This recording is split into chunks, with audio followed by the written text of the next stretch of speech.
Yesterday I was moving a little snow out of my garden,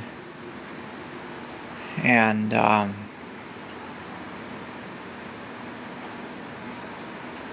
I got in the, said goodbye to the family and got in the car and drove past these big white snow-capped mountains, and then journeyed across this immense desert. It's an incredible desert, and I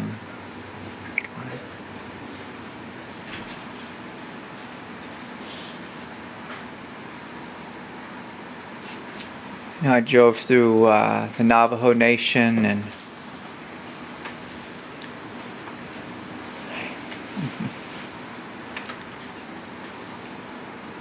of course all kinds of tribal lands, and went all the way down and pretty much touched the border of Mexico there, and then started to drive west toward the Pacific. And I was really thinking I was going to be able to get here last night, but my eyes started to shut when I was driving late at night, and so I thought I'd pulled over and got up this morning and saw some beautiful palm trees, and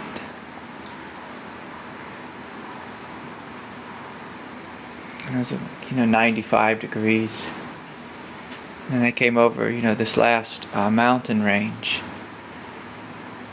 and then saw the vast Pacific Ocean, and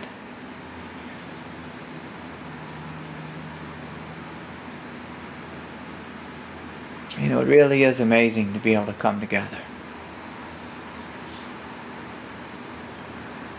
The Buddha spoke about us having a precious human birth. And so it's precious to be born in a human body, but it's also precious to have a life like ours where we can take the time to stop and take a weekend. Take a long weekend together and to go deep. And so, some of you who are meeting for the first time, you may have some ideas, about me, and ideas about me being a teacher and, transmitting this or that. But what I invite you to do is for you to be a transmitter, for you to stand in your truth, for you to acknowledge your divinity. And so to spend this time, truly opening and inviting God's presence into you to pour through you. To bless yourself, but also to bless the others here and the other billion people, 7 or 8 or 9 billion people on the planet.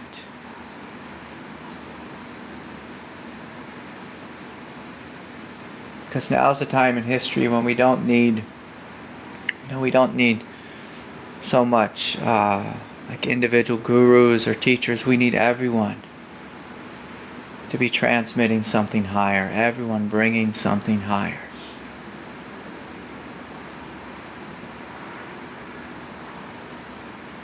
My teacher, he used to say to me, Craig, most everyone comes on retreat just to get, to take. And he'd say, well, who's here to give? To give of themselves. So many people, across the planet, they seek this thing called enlightenment, and they think that enlightenment is a getting. But it's truly a giving. It's a giving of oneself fully. A giving of oneself. But in order to give, first we must be open. We must learn how to open ourselves. And in the most gentle way, the most simple way, is to open your crown, to open the space of the mind, to open the heart. Say, God, will you come into me? Will you fill me with your grace? Will you fill me with something higher? Something greater than this ego? Because God has equipped us with an animal body and a thinking mind. An egoic psychological nature.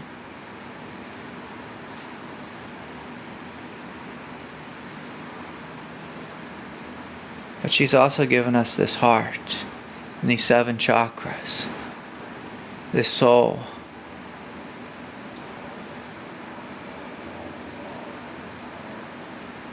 And so a great question for us is, from where am I living? Am I living in my ego and judging? Am I living in my animal nature and just thinking about what's good to eat? What's good to eat?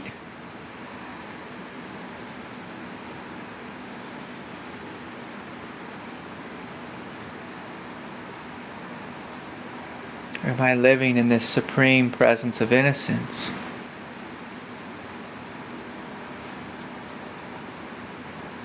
And see, when we're innocent, when we're humble, something great can move through us, can be born into us. Something great. Like when you work as a therapist, if you go in there with your therapeutic training, you can mimic Freud or Jung or Erickson or whoever it is. And that's one way, one way to work. But this other way of working is you just open and you let this divine intelligence pour through you, live through you, act through you, be through you.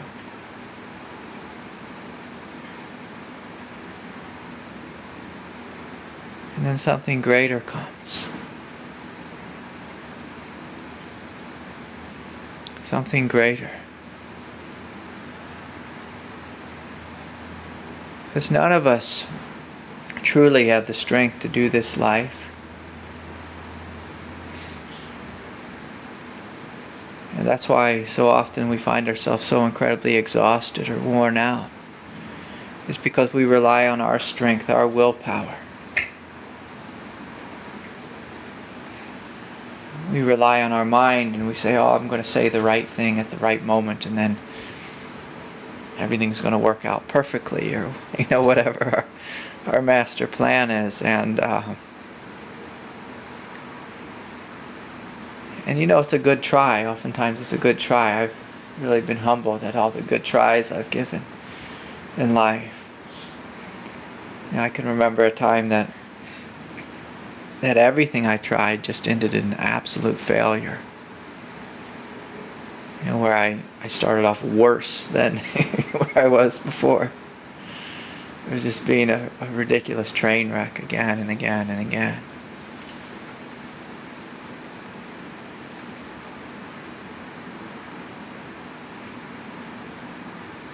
And so if we want a greater life, we have to open ourselves to something greater, ask for something greater. And for many of us, it means we have to put our agenda down. We have to put our dogma down, our understanding down. And, many of you have studied with all kinds of teachers, which I honor fully. But I ask you, when we're here on this retreat, to give yourself to this moment, to this teaching, and see what comes forward. What comes forward. I had my primary teacher, who I did just, so many retreats with. But then occasionally I'd go and study with others, and when I was young and I did that, oftentimes I would spend a lot of the times just comparing the two teachings, the dogmas, the systems, finding something wrong with whatever, he or she was saying. And it was a great waste. My teacher used to say, if you're going to go and receive. See what's there. Open yourself fully to it. Be here. Be here fully. And it's not, of course, just when I'm speaking. During the breaks, listen, receive. And before you go to bed, listen to the voice of God. I've been woken up in the middle of the night on retreats where I've heard the voice of God come into me and offer me something great. Something great. And so use this time of retreat, give yourself to it fully and receive fully. Just give yourself permission to unplug fully. Unplug fully.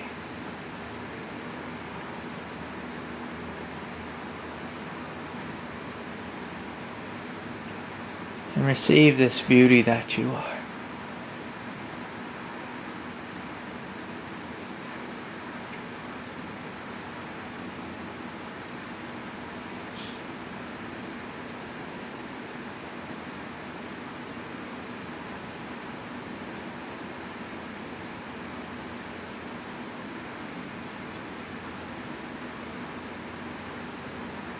Our whole life we're valued, especially in this country, for the work that we accomplish.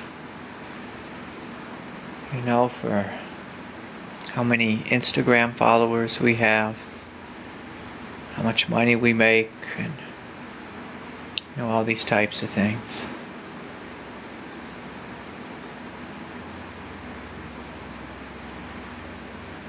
But on retreat, it's a time for you to value your divinity, to fall in love with yourself again, to look in the mirror and to see God looking back. God looking back. This is consciousness waking up in me, as me. To see God looking back.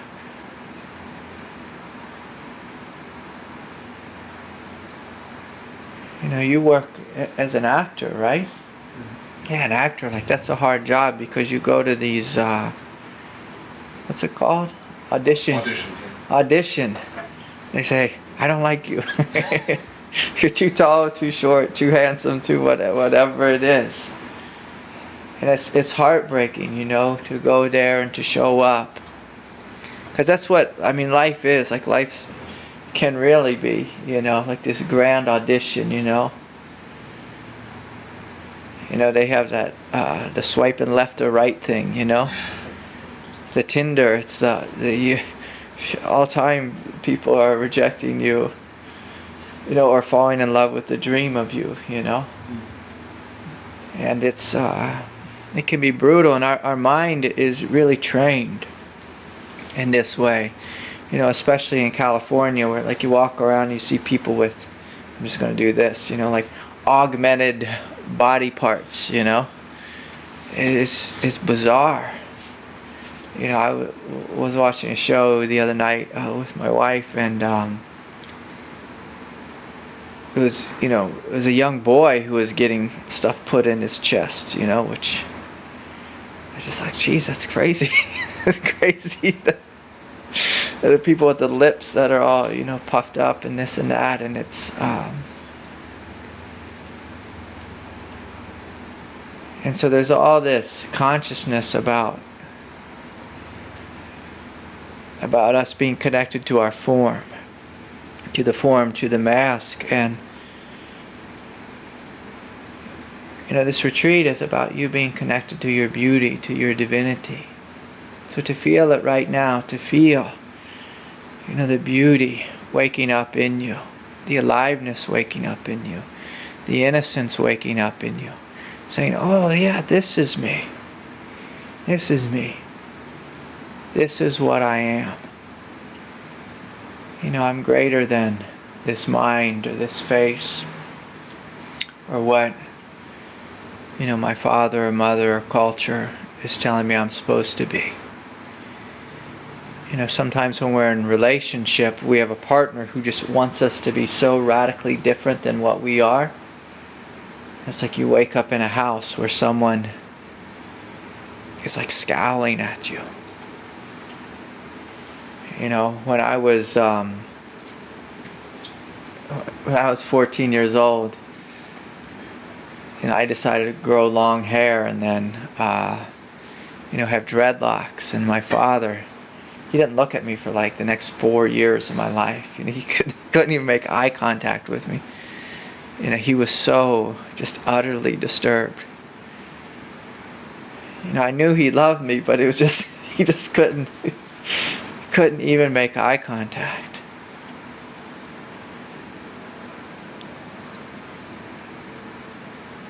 Because he confused my mask, the outward form, for his son.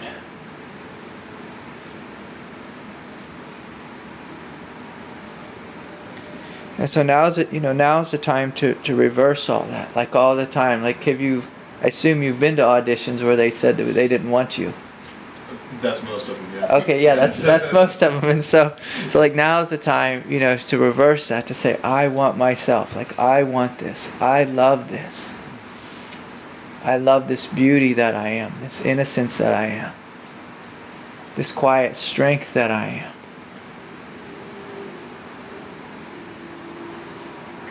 And when I look at you, I see this light pouring out of your eyes, this divinity,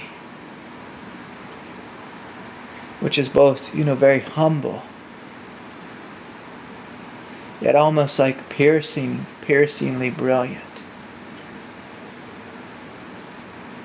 And so it's that willingness to fall in love with that, to look and smile and be like, yeah, I am this humility and this piercing brilliance.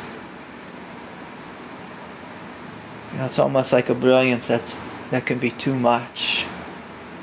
Too much. There's that scene from the Gita. Have you read the Gita? A long time ago. Yeah, in the beginning, Krishna and Arjuna are speaking, and Arjuna's like, "Show me the face of God." And Krishna's like, "I don't know, I can, but there's a point where it becomes like so bright. Arjuna's like, like I can't handle it. Because it's so beautiful. There's parts where it's so fierce too. It's the other side of God.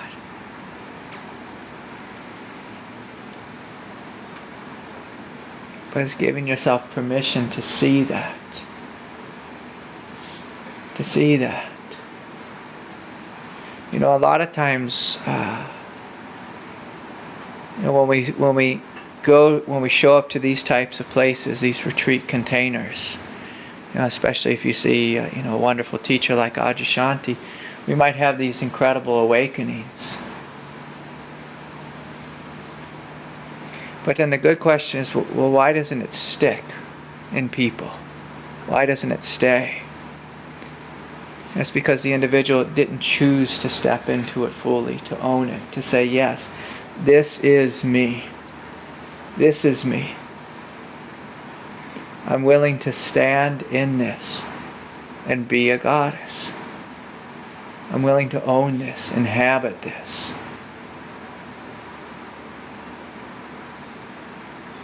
Inhabit it. And not give myself permission to screw around. I was listening to one of my favorite preachers as I was driving across the desert, and he was telling this funny story where he was getting he was in a situation where someone was really giving him a hard time. And he just said this to himself. He said, I'm a preacher. I have to behave myself. I have to behave myself. I can't just go, and tear them up. And tear them up. And so often, we give ourselves too much permission. That's one of the things I often do is I give my egoic nature too much permission to get in trouble, to run my mouth, to whatever it is. And as we do that, we fall out of grace. And then we have to bow before someone and say, you were right. You were right. I'm sorry. You were right. And see, when we come back into that humility, that brings us back into the awakened state. That brings us back into our truth. It brings us back into something greater. And so this willingness to step into it, sometimes we'll think, oh, I know what that means. That means I need to meditate more. I need to, be like this inside and be really serious on the path. But to step into our divinity, what it's really about is being humble. Truly humble. And as you step into this humility, you discover this humility has a silent strength to it. A silent strength which is much more profound, than the strength of your ego. And the strength of your ego.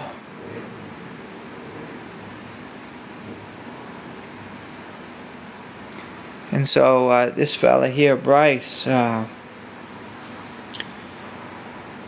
he was for a long time a collegiate wrestler, isn't that right?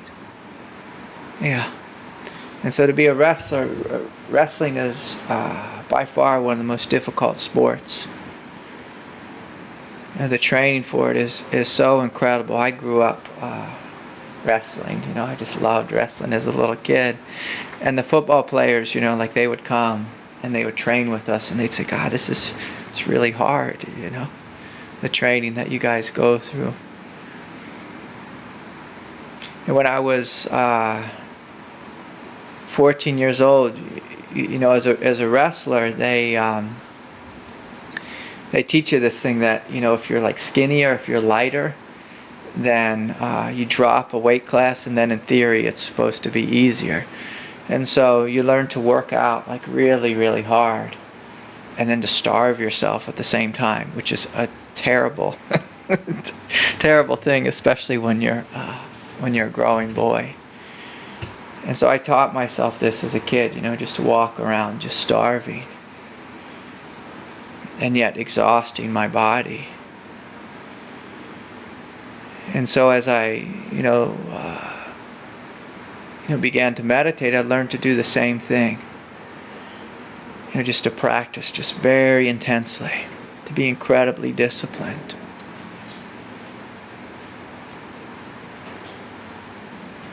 And that's really good in the beginning. It'll take you, a little bit. it'll help you clear out all the distractions in life when you're disciplined. But very quickly, on this path, you'll learn, oh, it's my willpower. It's not going to get me too far. It's going to help me, keep away from the distractions, the confusion. But it only takes me so far. It's humility that actually carries us on the path. That carries us.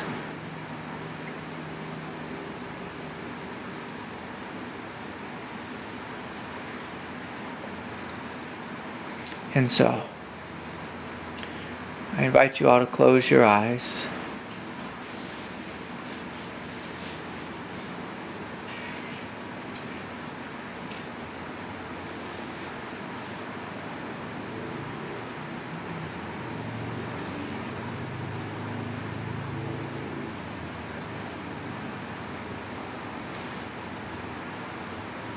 And to bring your awareness to your subtle energetic body.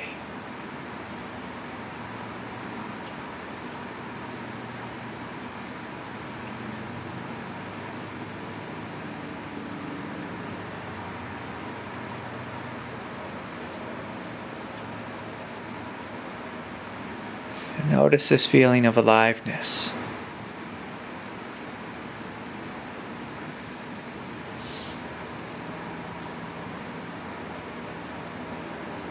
This quiet presence.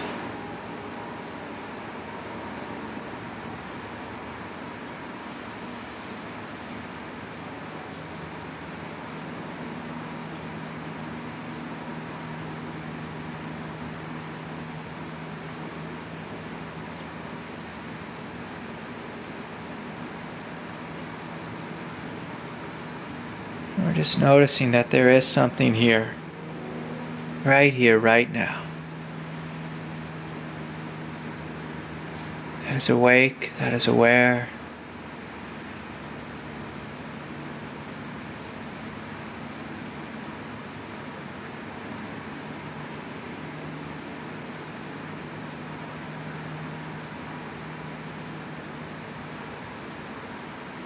Something that is holy.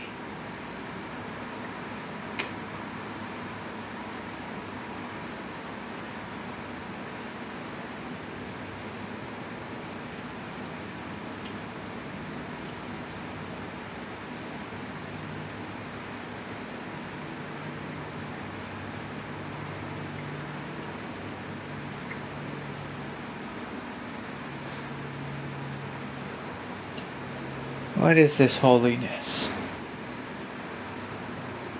that I am?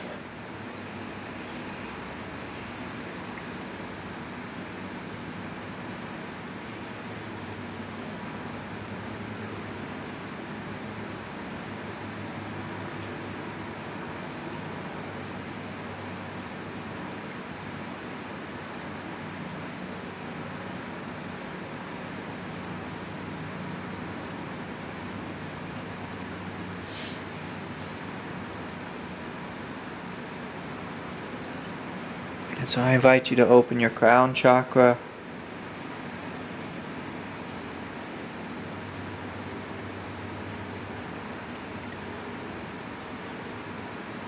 And to welcome the presence of the Divine Mother to come into you.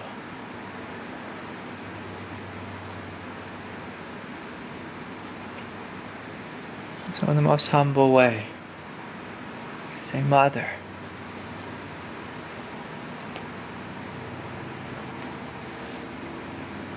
will you open me to your grace?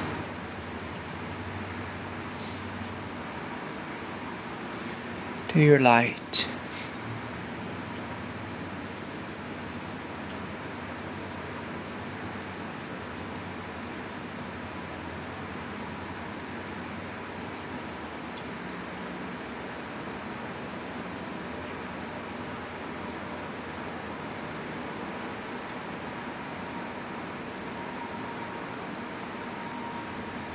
I surrender myself to you.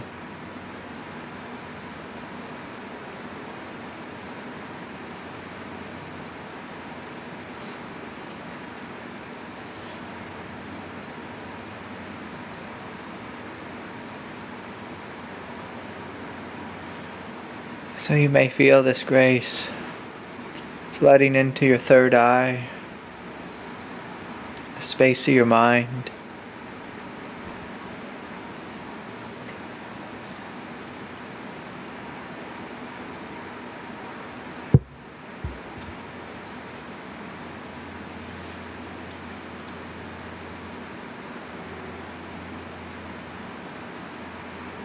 I invite you to relax your jaw, your face, neck, your shoulders.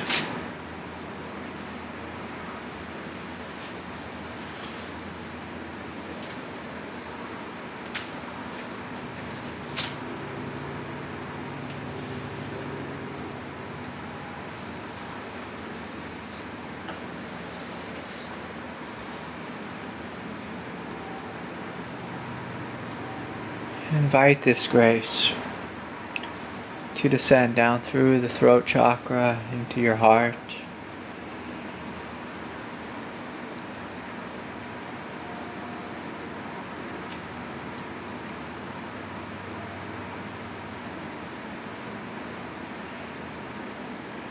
relaxing and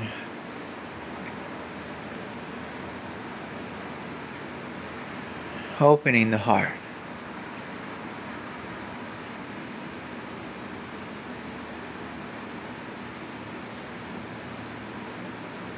Feeling this innocence that you are.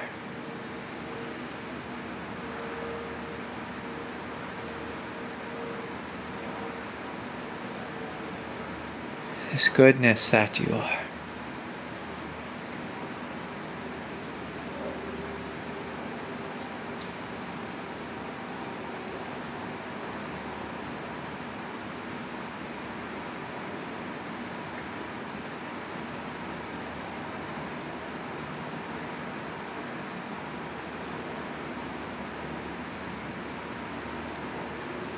And inviting this descent to come into your heart, to flood you.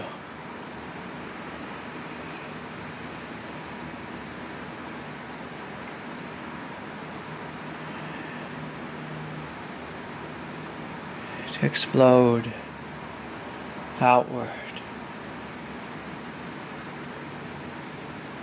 Feeling the arms, the hands,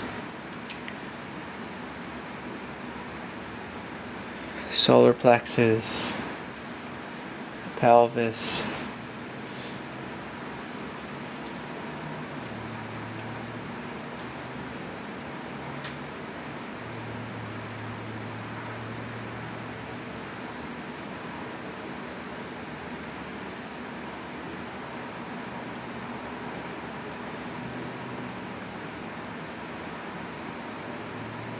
the legs, the feet.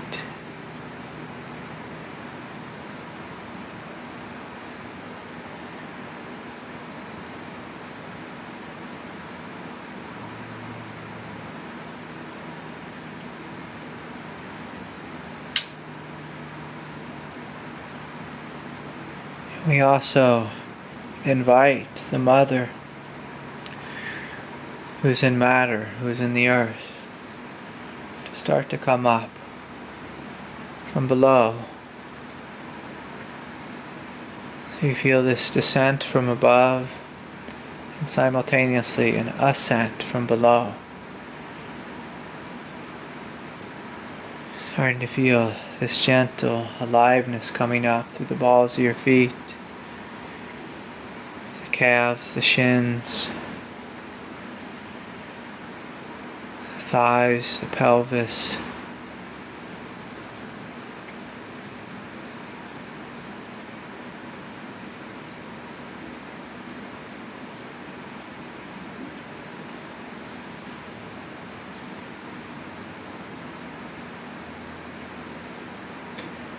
And again, just surrendering anything. Any struggle, any pain, any confusion, any resistance, any heaviness.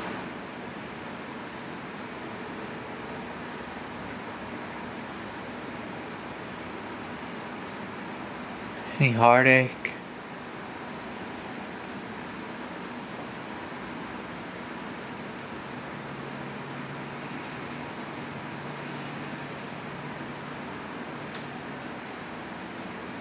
Say, Mother, I give this to you. This pain, this confusion, I give it to you.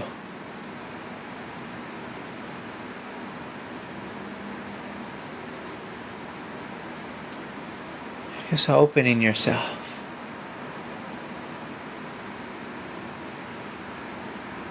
To that which is greater.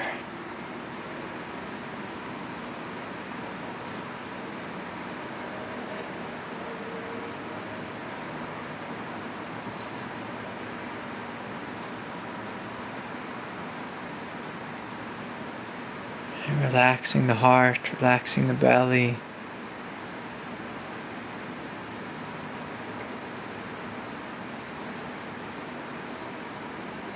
For those of you who spend too much time in the mind, come down into the heart. Be simple.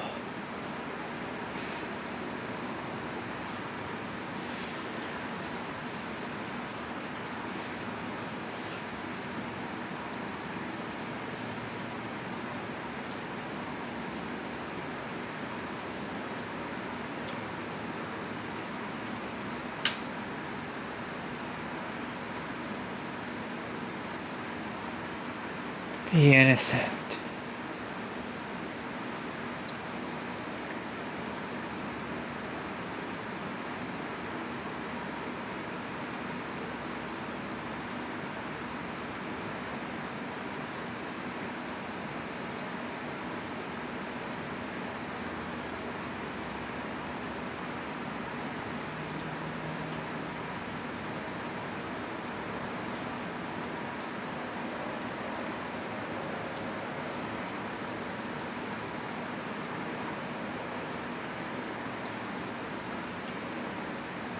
Give your mind a rest.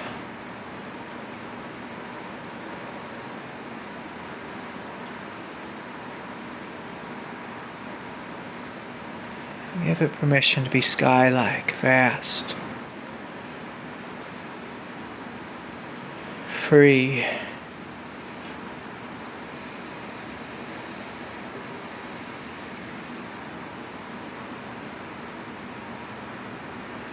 Empty of samsara.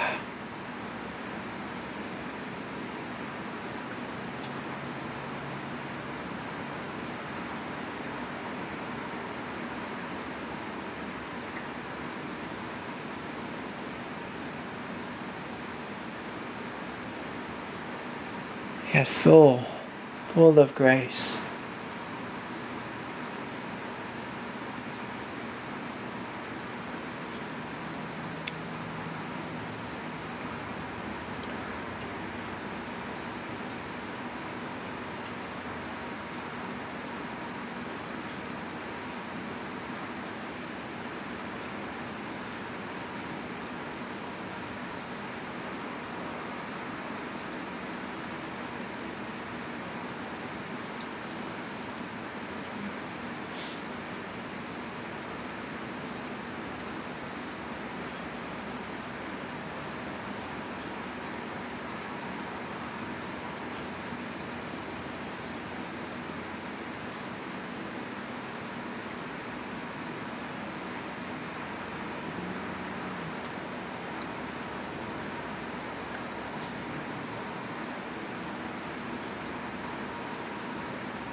The Divine Mother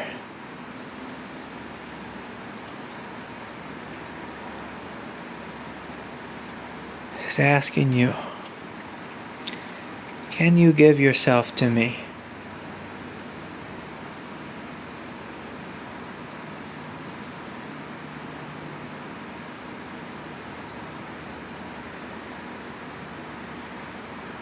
Can you let go and receive this grace? This love, this light.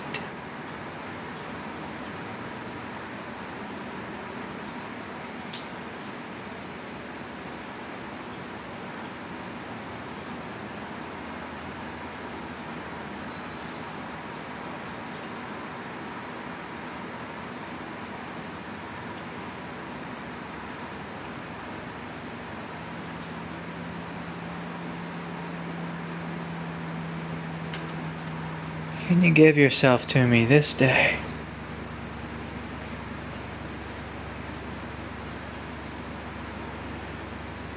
This retreat.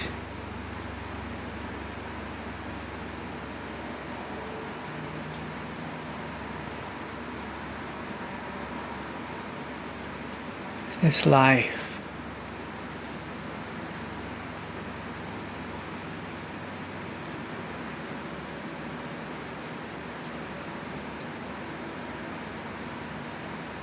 Do you trust?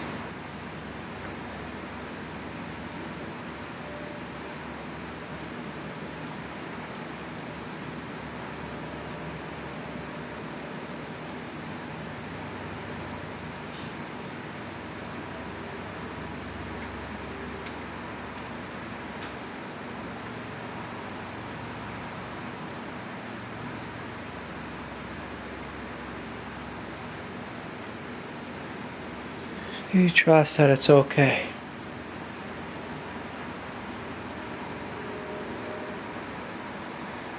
To let go fully.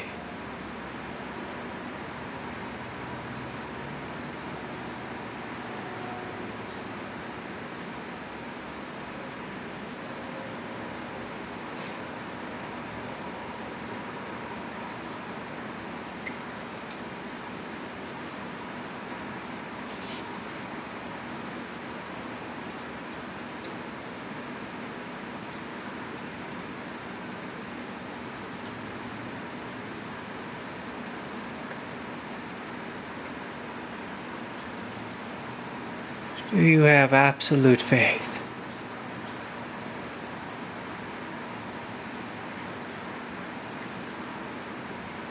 Let go.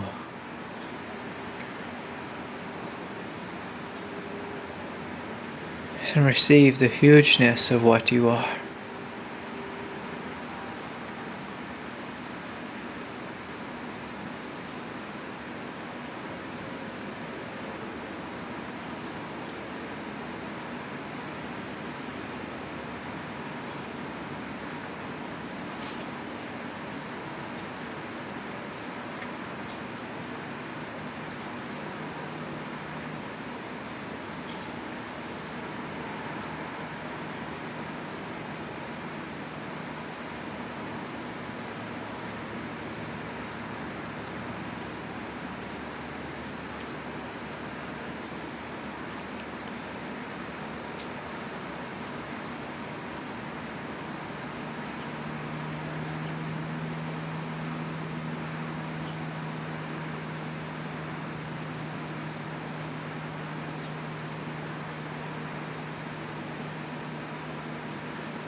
Can you wake up?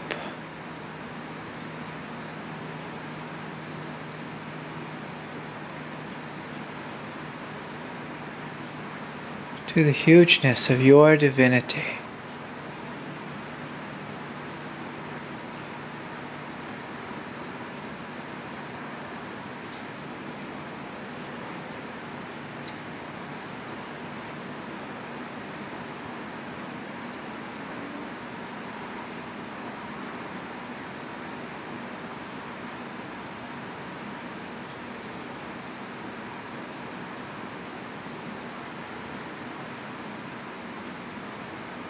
Become a conduit for the Most High to flow through you.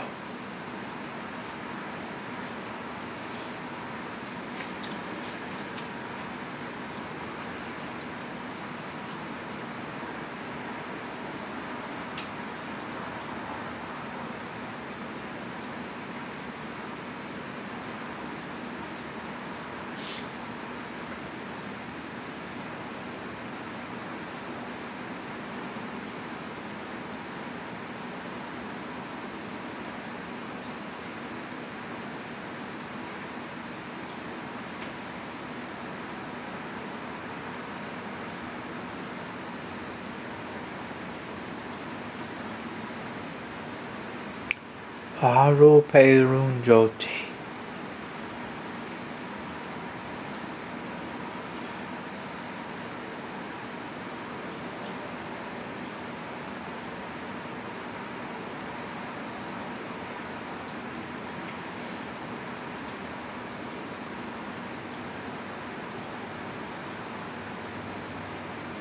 Vast grace light.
So for some of you who are holding back,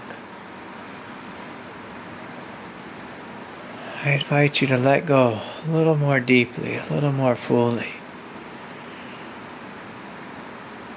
Especially in the solar plexus, the lower belly, the pelvis.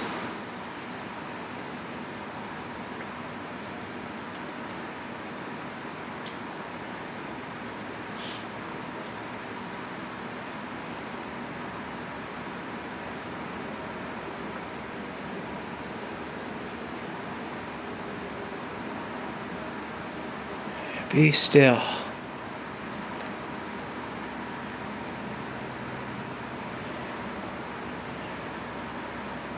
Trust.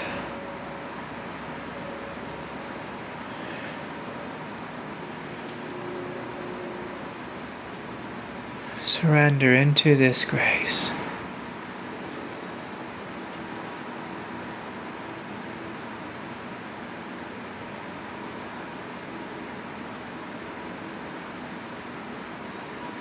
Into this light.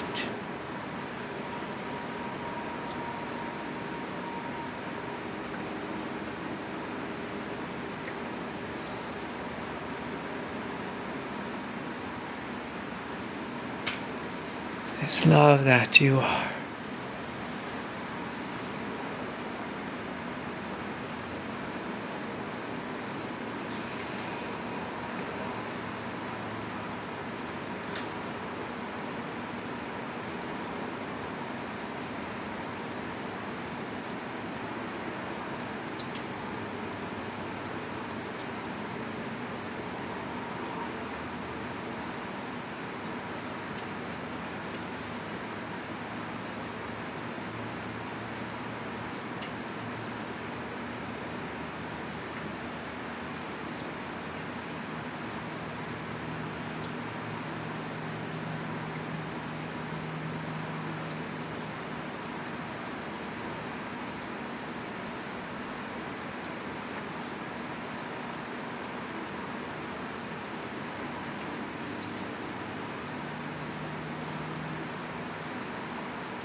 I invite you to open your hearts more fully.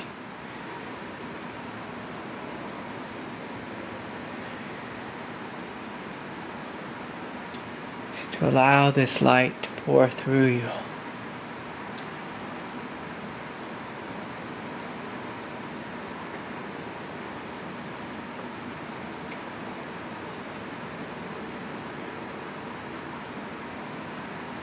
Shining out in all directions. Blessing your family, your community,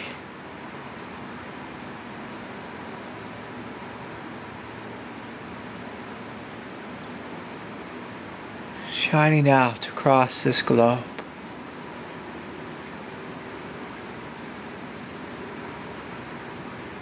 Blessing the entirety of the planet.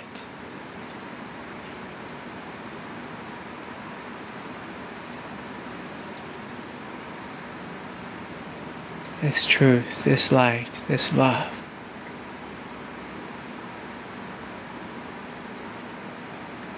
that you are.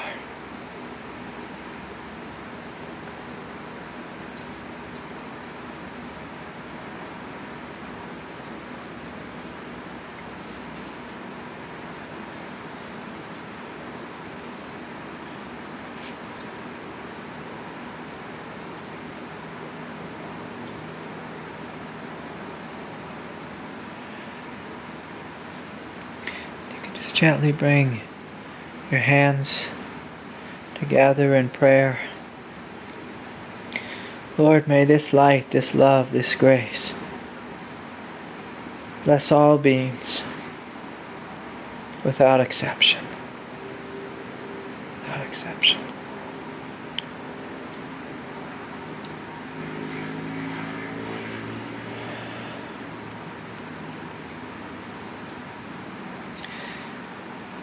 You can gently open your eyes. I invite you to stay with your experience. And so these smaller retreats become more powerful, when you share of yourself.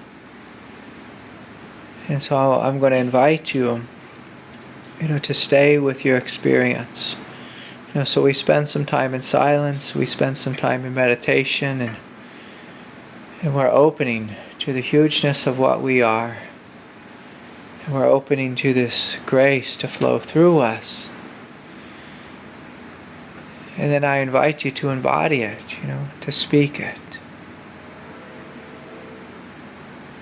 It's one of the things that I say this often, but my teacher, he drove me crazy. He would just demand that, after each meditation we would speak, and I would just want to sit there and bask in the silence, and the radiance. The time for us to be a monk and a nun and just to be silent, we've passed that time in history. Our world now more than ever, it needs us to be able to embody this grace in the world, in our everyday lives. God doesn't need us just to sit and contemplate our navel. She needs something greater. Greater. So Cesare is going to share her experience. Beaming with this. Yeah, that's really beautiful. There's this this thing that I learned early on about our egoic nature. Our egoic nature very much has a boundary, like Cesare is describing. And so the house that I grew up in, I had a father who had a very dominating presence, and so what I learned is how can I take my presence and make it really, really small. If I can make myself as small as possible, then I won't get in the way, I won't get in trouble. And then I noticed, throughout my life that I felt just this inner contraction where I was just trying to contract myself. It had become almost like a habit. In one sense, an ego is a separate sense of self. That's like a really simple definition. But if you feel into your own personal ego, and you may notice, like, how big is my egoic boundary? If you are around people in Hollywood, you may notice their egoic boundary is huge. They like to take up a lot of space. You can feel it, and there's times when you feel like you can bump into it. And it can be. And some people are really comfortable with that, and there's nothing wrong with being really big, like a really big presence in the world. To be a movie star or a singer, or whatever it is, it's good to have a big presence, then you're seen, then you're heard. And so, so many of us, we relate to our egos in different ways. Some of us have really healthy ego, and some of us, like me, like most of my life, my ego just felt like this, just this intense, inner contraction. And in it was like this swirling world of confusion, and then this outward world of doubt and confusion.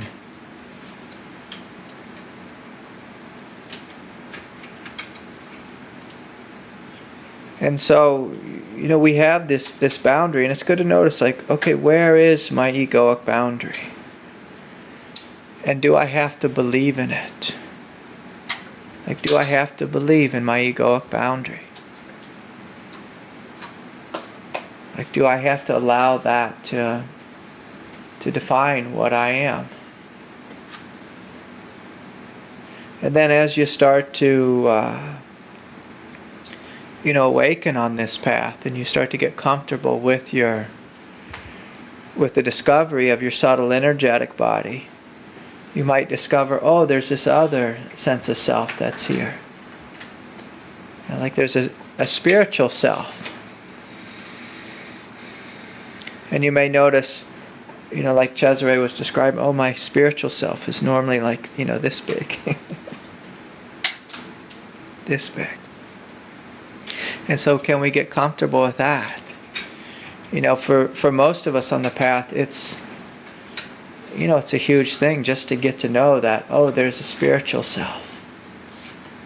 Like, what is that? What is this subtle energetic body with the 7 chakra centers? And beyond that, there's like 1,000,001 chakras within us. And to wake up to that, and to discover the hugeness of that. Yesterday as I was driving across the desert, I just felt, all these different chakra centers just like waking up in my feet, my legs, my fingertips. It's almost like fireworks going off inside of me, new realms of reality opening up and giving birth. Just as I'm driving across the desert.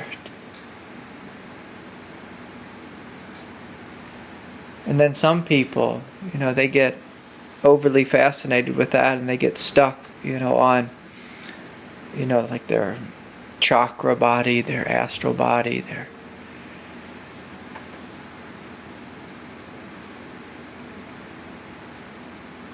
And there's this whole other experience we can have of even going beyond that body as well.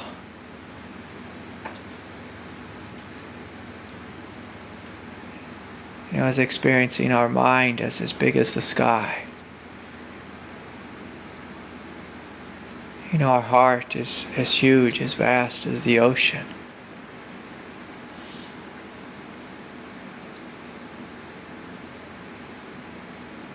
Where you can't see the end of it.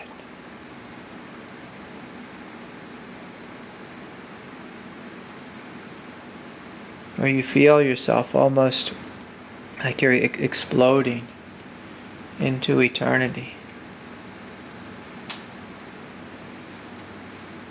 And so there's so many ways we can experience ourselves. We don't have to experience ourselves as small. The funny thing, like I've worked with so many people who've gone to like AA and AA type groups, and you do the thing like, hi, I'm Craig, I'm an alcoholic, and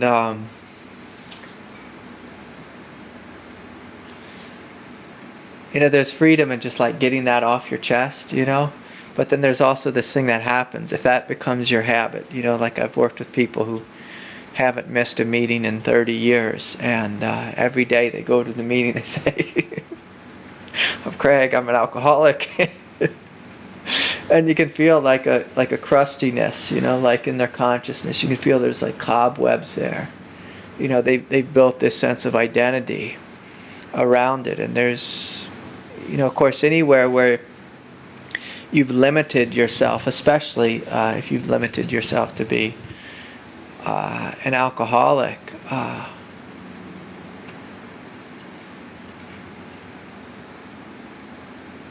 it actually creates this great pain in your heart. Because your heart's like, I thought I was God. Thought I was divine.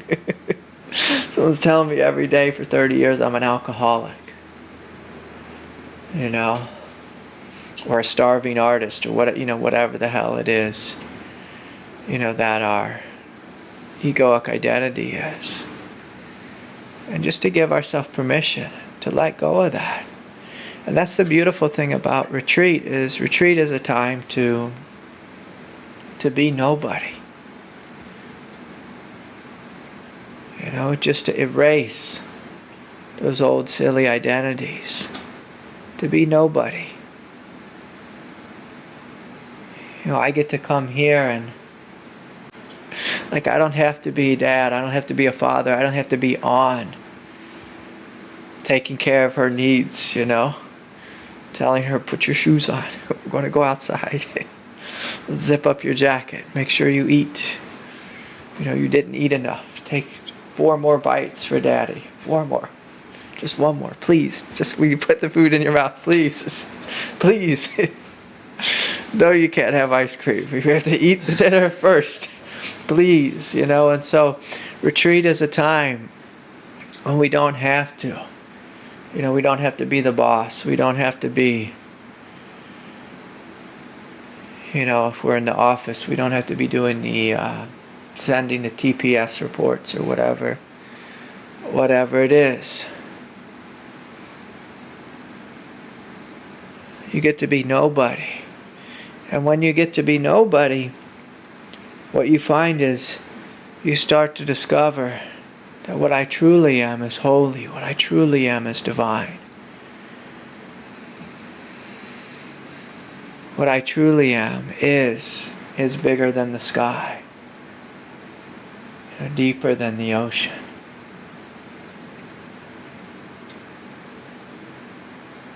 And so give yourself this gift.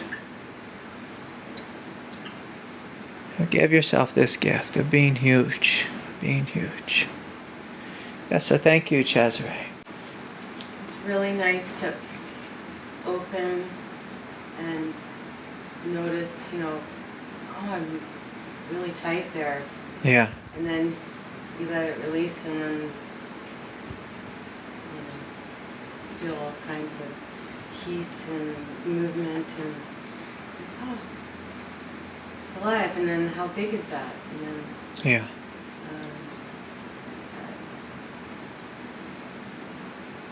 you know, I caught myself wondering how much more can my heart open? And I can recall not, there was a time where I didn't even know what an open heart was. Yeah. Not even close. So it was really Yeah. Yeah, it's beautiful. every center, and then it's just like Yeah. Yeah, one of the things that my teacher used to say is he used to speak about these 2 great forces. You know, one of the great forces is the force of habit. And that's what our egoic is made up of. It's just made up of habit. And often in this world we get hurt and then we close there. We put up a wall, we put up a defense, and then we keep doing that, you know, day in and day out, and we think that's who I am. And then it's nice to come to a place like this and just start to relax and be like, oh yeah, I don't have to hold that door closed. I don't have to. You know, a great question is to sit with is like, who am I without habit? Like, who am I without habit? If I just let this dissolve and give myself permission, you know, what am I then? What am I then? Yeah. Anything else you want to share? it is revelatory to even know that there is something different, because you don't even know that you're closed when you're closed. Yeah. Until the day you know that there's an alternative. Yeah. and then you become aware. So, I mean, that's really big too. Yeah. Very painful. Yeah. But this is, this just keeps getting bigger. Yeah. Yeah. Sometimes in this, in the spiritual world, especially with non-dual teachers, they, just talk about like this one great awakening. But oftentimes it's, preceded by 10,000, smaller awakenings. And it's a beautiful thing to discover. Oh, I have a heart. My heart is good. It's good. But it isn't lead. And it's not lead. Yeah, it's not lead. And sometimes when we come into this world, we get really beat up. We think we have a lead heart. Yeah,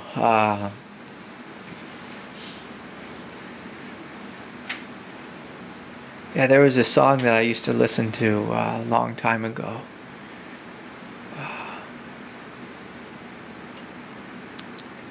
And it was this lady, and she talked about having a metal heart. Just like the uselessness of a metal heart. And just how hard it was, and you could just hear it in her voice. The pain of having a metal heart. And I'd listen to her sing, and it would just bring like such tears to my eyes, because I could remember all the times in life when I had that metal heart, just that armor around us. And it's nice to let that dissolve. Yeah, thank you. Yeah, thank you. Yeah, how about you, Chris? How are you doing? Feels like there's nothing that can be done that I can do about it. So even that feels like maybe too much. But well, maybe. Yeah, you just open and see. Yeah, just open and see. And sometimes when it's like, what he's saying, when it's too much, like there's nothing I can do. God, will you come into me and open me from the inside out? Will you do this path? Will you do this path for me? And that was a great relief for me when I realized I didn't have to do the path anymore. And that she can just do it through you.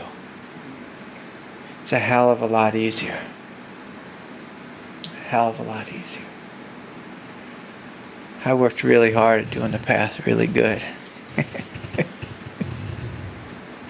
But in a human way, it's never good enough, because what we're brought to is just this sense of humility of, okay, I'm exhausted. I'm tired of trying. You take over, God. And it's much easier. Yeah. Anything else you want to share, Chris?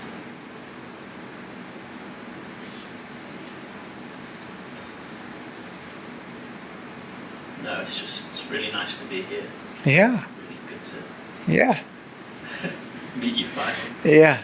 And me and Chris have been talking for a number of years, and it's like the first time I met with you, I just fell in love, So yeah, it is good to see you. Yeah. Yeah, it really made me smile when I was driving by Yogananda's place, and I was like looking over my shoulder. I was like, I'm pretty sure that's him. Yeah. Yeah, thanks for coming. Yeah. How are you doing, Bryce? Doing alright. Yeah? You having a hard time?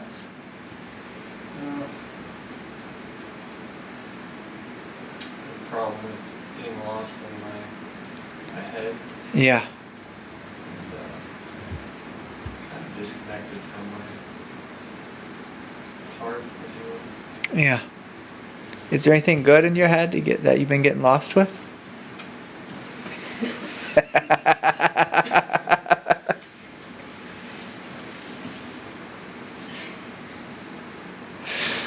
spent a lot of my time just thinking way too much, you know. Yeah. It's a common thing. You know, God gave us these wonderful minds, and boy, are they good at thinking, huh? Unless they can just think about nothing all day. Yeah. Yeah. It's good to have you here, Bryce. Yeah. What'd you notice during the meditation? Just sleepiness in the beginning. Yeah. Felt some energy going out of my neck. Yeah. And into my lower body. What was that energy like? Felt clean and white. I mean, I don't really, it's kind of... No, that's you're doing really good. So did you say clean? Yeah. Like pure? Yeah. Yeah. And white? Yeah. Yeah. Yeah. What is that energy?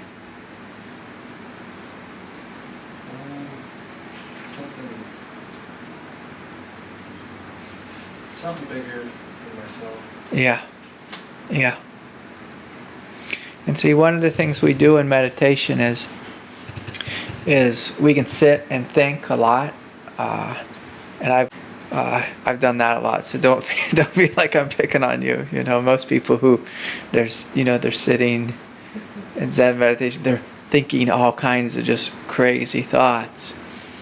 But you know, one of the tricks, you know, is to allow, you know, all that thinking, you know, instead of it just spinning into thoughts, for you to start falling in love with that energy, that grace, and just placing your attention there. And you'll start to notice whole worlds waking up within you. Whole worlds. And so just to follow that grace, it's one of the things that, you know, my teacher, he used to just really harass me. You know, when I first met him, it was kind of me and him. And so we'd meet a lot and just meditate together. And so he would ask me, what's that in your belly?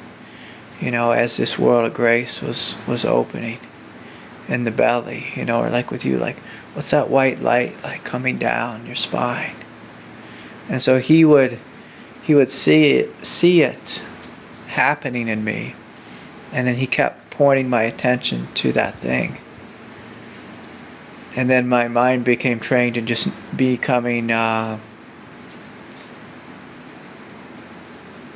almost just like falling in love with that, and falling out of love with all the thinking in my mind. Because it really is an addiction that most of us have. You know, all those thoughts, and a lot of times they're just thoughts about nothing. Or stuff we don't need to think about anymore. You know, spent a lot of my life thinking about things I don't need to think about anymore. Yeah. Does it get better? What's that? Does it get better with time? Oh yeah, it gets a hell of a lot better. Yeah, yeah. Now I have to work hard to think. You know, to work hard to think. So, yeah. What do you feel in your heart right now?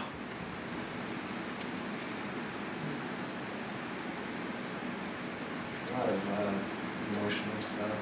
Yeah. Yeah. A lot of garbage. Yeah. Yeah, and so I'm glad you said that. So one of the things that happens is when it feels like we have garbage in our heart, what a lot of us do is we grip in the throat, and then we kind of keep our awareness up here. And so then it's easy just to like thinking just becomes a distraction. It's actually distracting us from feeling what's here in the heart. And so part of what I'm going to ask for is courage to sit, you know, like to sit in some of that, what you're calling garbage. I'm I'm not going to call it garbage. So to sit in some of that pain and just acknowledge, like, oh my gosh, there's a lot of pain here. And as you courageously open to it, what you'll find is, that pain will start to release. And then there's this funny thing that happens. As that pain releases, your mind naturally becomes silent. And then your heart is just a place of, it's not no longer becomes like a landfill for old emotions. It becomes, your home. A place you can inhabit. And inhabit in a happy way. But when you first walk into that home, when there's heaviness there, what a lot of people do is they immediately retreat, and it just happens unconsciously. There's like a grip in the throat, and then we go up here, and we're like, I'm going to think about my Aunt Betsy, and just like random things that have anything to do, that are, absolutely avoiding this pain. And so it's a really interesting path because, we're forced to face our wound, our shadow, our heartache. But the payoff is immense. It's immense. But the ego will tell you, don't go there. It's too much. It's too frightening, too scary. It'll do anything to keep you from it. Yeah. And so if you notice, if you're sitting in meditation and you notice, I'm thinking a lot, a great question is, well, what's my heart feeling? Right now, what's my heart feeling? And what's there in the heart? Is there anything good within me? Is there anything radiant, alive that's here? Yeah. Yeah. Thanks for sharing, Bryce. Yeah. This paradox is we are this immensity. And then we also have these, these bodies. And then there's other bodies and there's other forms, and that's part of the trick of living life here on planet Earth is can we be both? Can we be both? And can you allow the immensity to flood, like the neurotic part of yourself? And what you'll find is the immensity will start to respond with love, with compassion, with gentleness, with intelligence. Oftentimes, I'll just feel, like this hand just like rubbing my spine. Like with my neurotic self, like, it's okay. It's okay. You can relax. You can relax.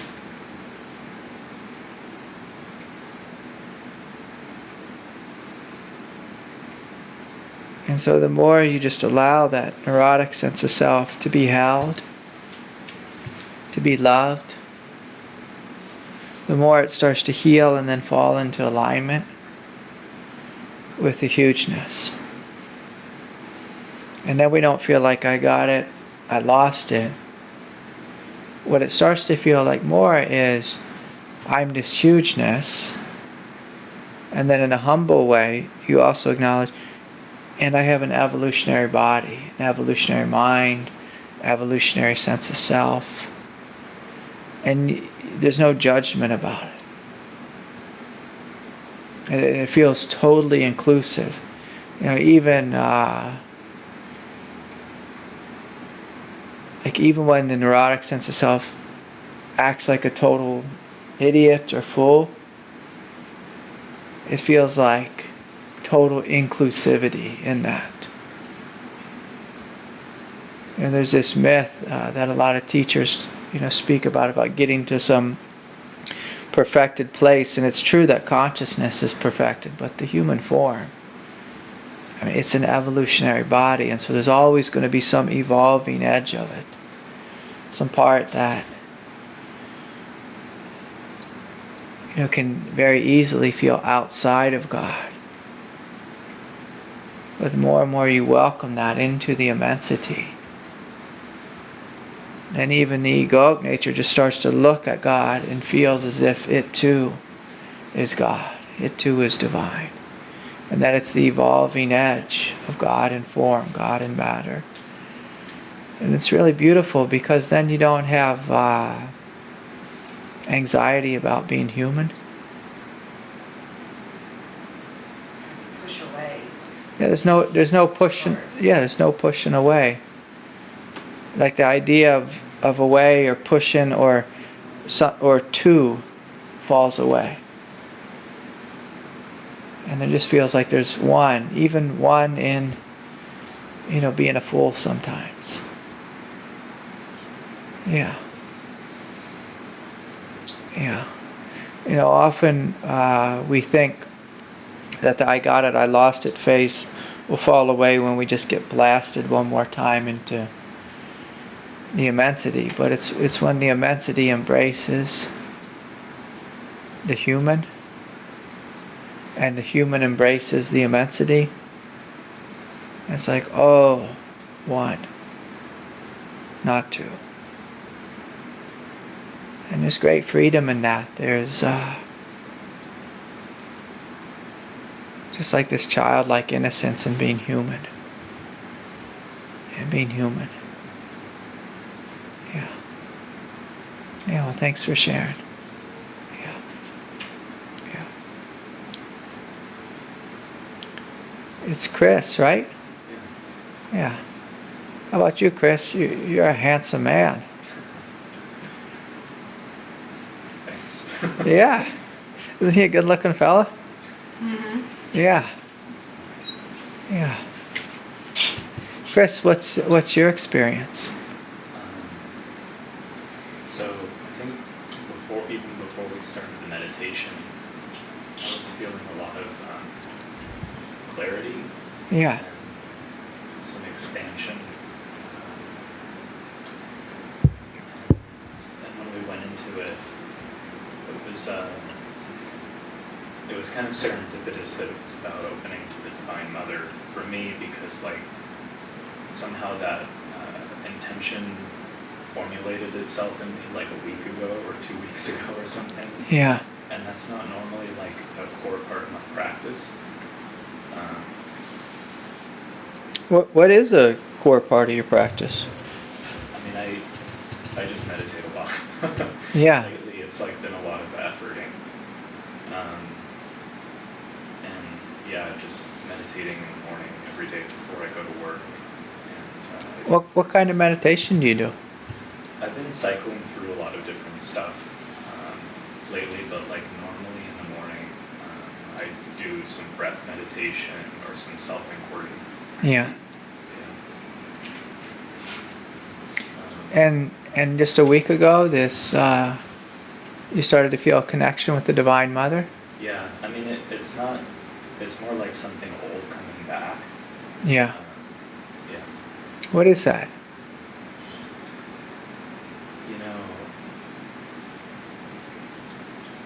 Like, what is the connection? For me, there is like this sense of like surrender and innocence and purity and this like basic okayness with being like in this body on the earth.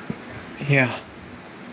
Yeah, and over the last few weeks, like I had a couple of experiences where I would be like listening to music in my car driving downtown or something, and just like breaking into tears when I would like remember that thing. Yeah.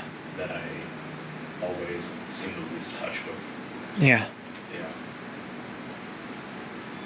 And that thing is the Mother? Yeah, I guess that's like one way of putting it. Yeah, one of the reasons I was asking so much about your relationship with the Divine Mother is that's a big part of this path, if not the primary part. And it's one of those things that like often in life, we think that we choose our path, but it chooses us. It chooses us. And sometimes we actually have a dogma, like a training, that's not in alignment with our truth. And then when we discover our truth, the path becomes so much easier. So much easier. So I encourage you just to play with that, and even, to start talking to her, talking to this presence. Especially, if you're efforting a lot in meditation, say, can you do this? Can you do this for me? Can you do it for me? The beautiful thing about her is she's free. She's always here. She loves you uniquely. Uniquely.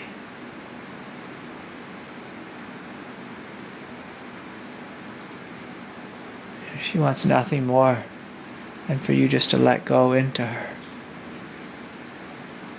Let her do the path. Let her do your life.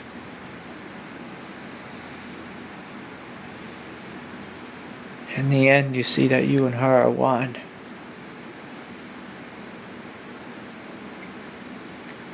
But humility goes a long way. It goes a million miles further than efforting. When I first came in, there was a painting behind me of some great Native American chief, and I looked at him and I just,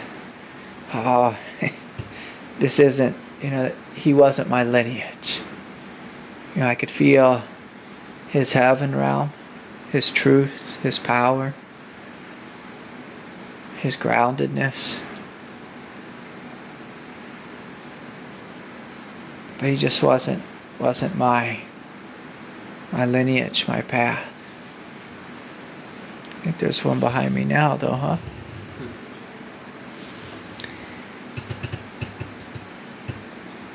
And so the Divine Mother, who holds us, who gives birth to us.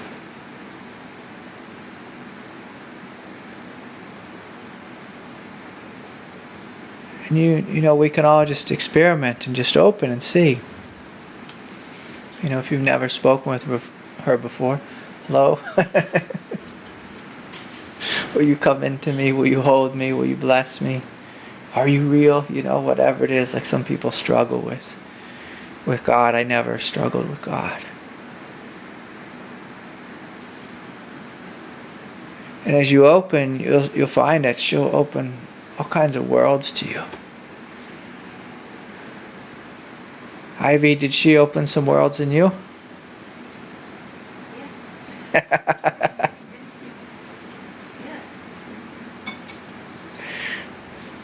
She's opened so much in Ivy. It's I get blown away by the experiences that Ivy tells me. I'm not blown away. Yeah, you get used to it. Like after a while, you just get used to it, and then your life becomes magical. It just becomes absolutely divine. And then it's a funny thing because we're still here on planet Earth, and we're still,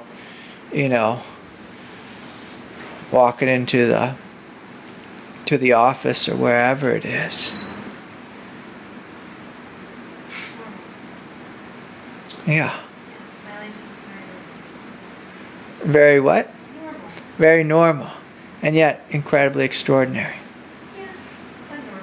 Yeah. Yeah. And so anyways, anything else, Chris? No, I think that's it. Yeah. Yeah. Did you feel the descent of grace coming into you? I don't know. Yeah. Well, what'd you notice in the meditation besides, you said you felt a lot of energy in your head? I did, yeah. Definitely light.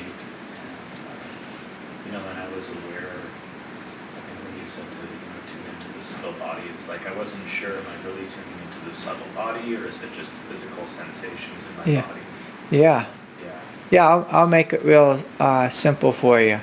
The subtle body. So the felt sense of aliveness, that's the subtle energetic body. Yeah. And so we just feel that. And we can all do it right now. We can just feel this prana, like this dancing light. And see, this is good too, especially if we're getting trained in meditation, because we can just focus on our breath. Like that's one thing. But if we just sat and like that was all our world was the focus on the breath, or counting to 10, for like a good Zen student, or if we're a TM person, we just we say our mantra again and again. But to feel the aliveness of what you are, that's the subtle energetic body. And so what we're doing is we're opening, we're getting in touch with this thing, just noticing, what is this thing that I am? And then from this we have a natural humility where we invite the presence of God to come down into us. So just waking up to your subtle energetic body, like that's waking up to true nature. If the whole planet could do that, that would be an amazing step forward. So that's a good first step, is just to feel, to notice, what is this aliveness, this divinity that I am? And to train yourself, to focus on sensations. But if, say you like feel, I don't know, like just like a pain in the elbow, like there's going to be a sensation there. But can you notice, the rest of the arm, the heart, the belly? Can you notice what is it that's alive here, that's noticing the pain? And then a great question is, like, do I end like at the edge of my body? Like, do I end here or out here somewhere? And how big am I? And so we start to play with this, and you start to wake up whole worlds within you. And then in this path, like that's like step 1, and then step 2 is you invite, what you are, to be flooded with grace, to be flooded with light. And then all kinds of things start happening. Yeah, so just play around with it a little bit. Yeah, it's good to have you here. Yeah. Let's see, is it Jim? Yes. Yeah, Jim, how are you? Great. All right, I like that, great. Yeah. Before I came here, I was pretty worried about sitting for long periods of time. Yeah. I heard there might be walking meditations, because my back was killing me. It's something that's started a couple months ago, but it got really intense last couple of weeks. Yeah. So when you started out and you're talking about, feeling into your body and stuff, it's like, wow, there's this pain and this, it's like every step I was taking hurt. Yeah. I mean, now there's no pain. Yeah, beautiful. And then you said go into your heart. It was like I just got really tingly. Yeah. And it was like this pink cloud light just sort of surrounding me. It was like, maybe that's when the pain left. I'm not sure, because I really didn't. I was just kind of tripping on the tingly feeling. Yeah. Yeah. The other thing was you're saying, look in the mirror and seeing God or the divine looking back, and then I said, well, if I can do that with me, why can't I do that with everybody else? Yeah. So I was looking around and trying to see the divine in everybody here. Yeah. It was kind of cool. Yeah, beautiful. Yeah, I like what you said there, like tripping out on the feeling. Yeah. Yeah. And that's what we're doing. We're letting go into this divinity that we are. I mean, that's kind of what tripping out is, because we can, trip out in our mind and just like create that kind of world. But then we can also let go into this other thing. Yeah, there's a moment when I looked over at you and I just saw this incredible presence, like this incredible stoic wisdom. It was really beautiful, right during the meditation. It was so sweet, and I wish I could see. yeah. But I felt deeply honored to have you. Well, I'm deeply To have you honored on. to be here. Yeah, I struggled with back pain for like 10 years or something. It would make me fall on my knees and cry every night. I was in so much pain. And so, pain's an interesting thing, Your mind will tell you to avoid it, but when you're open to it a lot of times, you discover something else there. Something else, so, yeah. And of course, if anyone is struggling at any point, you're always welcome to get up and move around and do whatever you need to do. So, yeah. How about you, sweetie? How are you? I'm having a hard time. A hard time? There's a place within you that's felt betrayed? Does it need something? What does it need before it can let it go?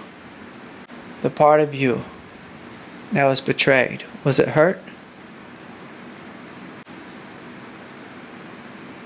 Are you just open to it, sweetie? So as you were bringing it up, the mother said, I'll take this. I'll take this from you.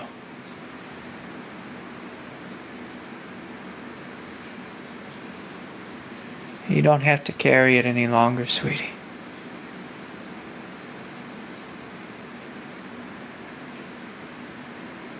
You don't have to carry it any longer.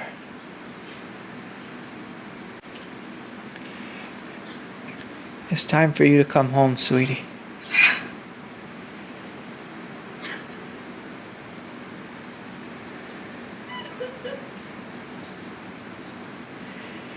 Just come home. You're held, you're loved, you're safe.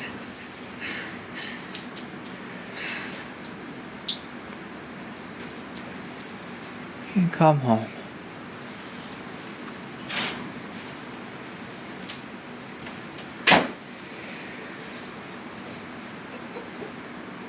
So many of us, we do this. We hold on to things from the past, and people do us wrong, they betray us. It can be really brutal life here on earth. But you don't have to carry it any longer.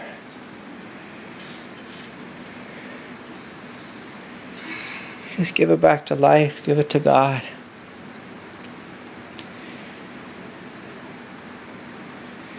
It's not for you to carry any longer, sweetie.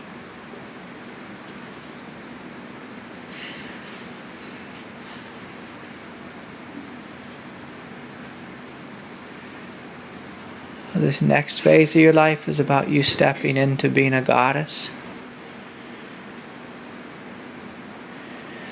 Stepping into your truth, your strength.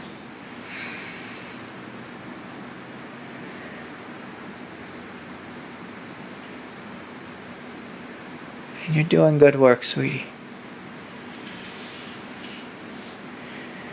You're doing good work.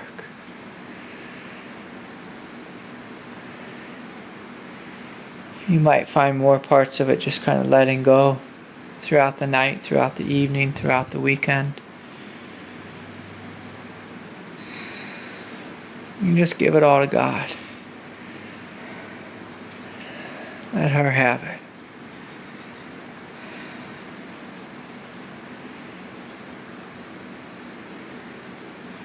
You've come here to be a goddess, not to be pushed around.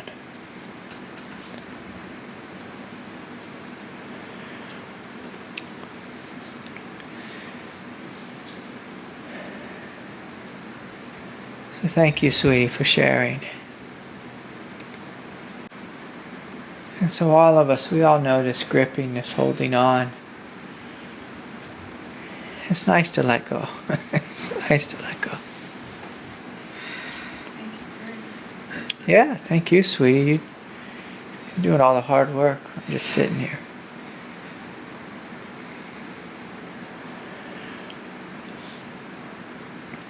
And so, is there anything else anyone wants to share? Yeah, Shaw. I'm feeling energetically pretty lit up. Yeah. Yeah, I feel like my throat kind of cracked open during the meditation. Like there was, these past couple days, there's been a lot of physical pain.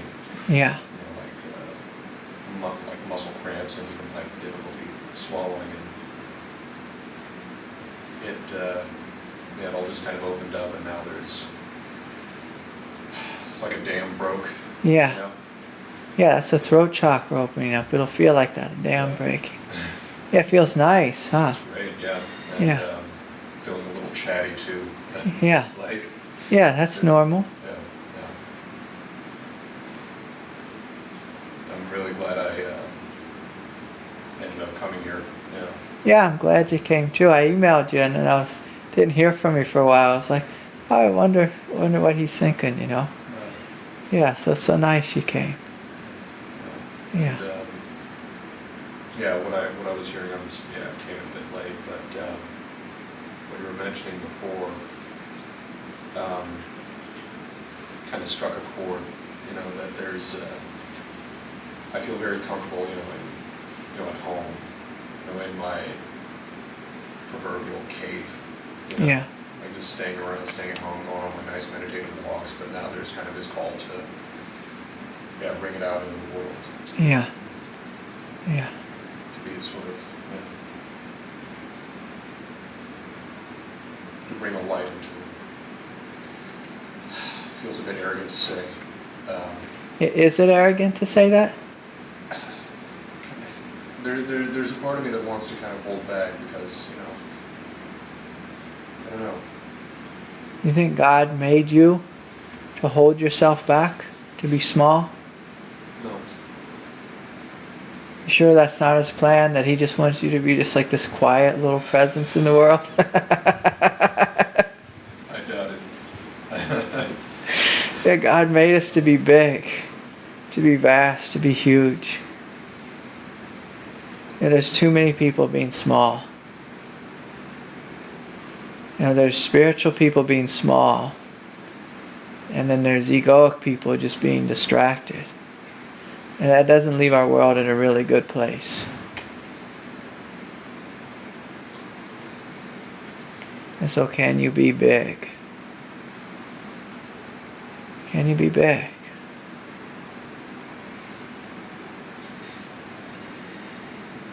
And it'll feel like a little frightening.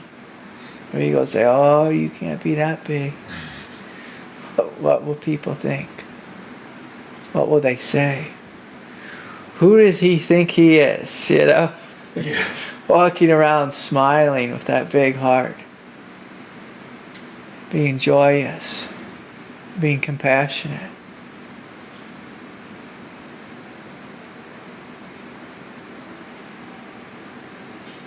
See, it takes great humility to be big. It's actually arrogant to look at God and say, oh, I should be small. I should be small. When you choose to be small, you're choosing to be opposite of God's plan for you. You're choosing to stand in opposition to God, to grace,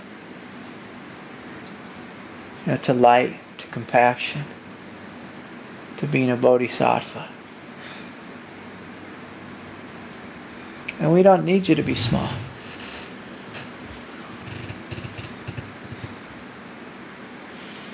Oftentimes my wife, she's like, geez, can you take it down a notch?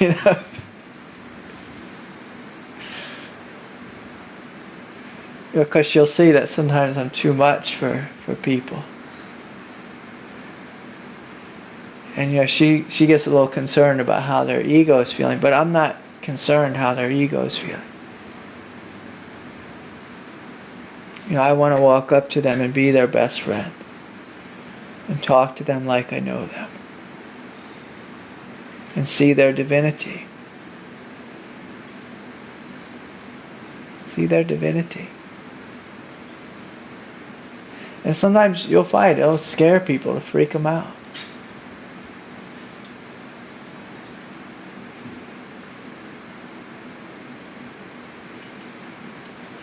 But you're freaking them out in a good way. Joyous way, compassionate way, a loving way.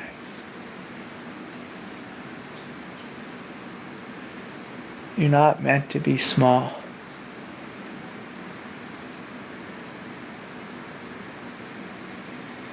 You're meant to be almighty.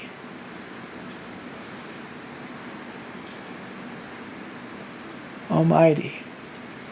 Like, what's that like? Sometimes I'll feel as if like worlds are being born out of me. Like, what the hell's happening? What is this? What's happening here? Like, what's giving birth here?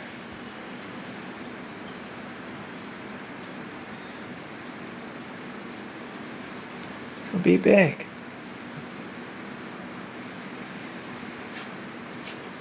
Be big. And it's beautiful. See, when the throat opens, then all this love of the heart can pour through you. Now, when it's filtered through ego, it'll say, I want to talk about it, talk. It's like, sometimes you'll see that. Like when I was on these retreats with my teacher, David, there's all these old ladies would come from New York City and Long Island, and after the meditations, like they'd all just be like talk, because they just have so much Shakti, so much energy moving through them. And that's just what happens with the ego. It just gets like flooded with, like this kind of energy. But if you feel into the truth of your heart, like you'll know when to speak, what to say. But if you're a person who naturally holds back, it'll be helpful for you to give yourself permission, just to talk a little more, to speak a little more, to be a little more, to take up more space in the world. And not limit yourself. Cesare was speaking about, like, sometimes she noticed herself as like this big. So giving yourself permission just to let that wall drop.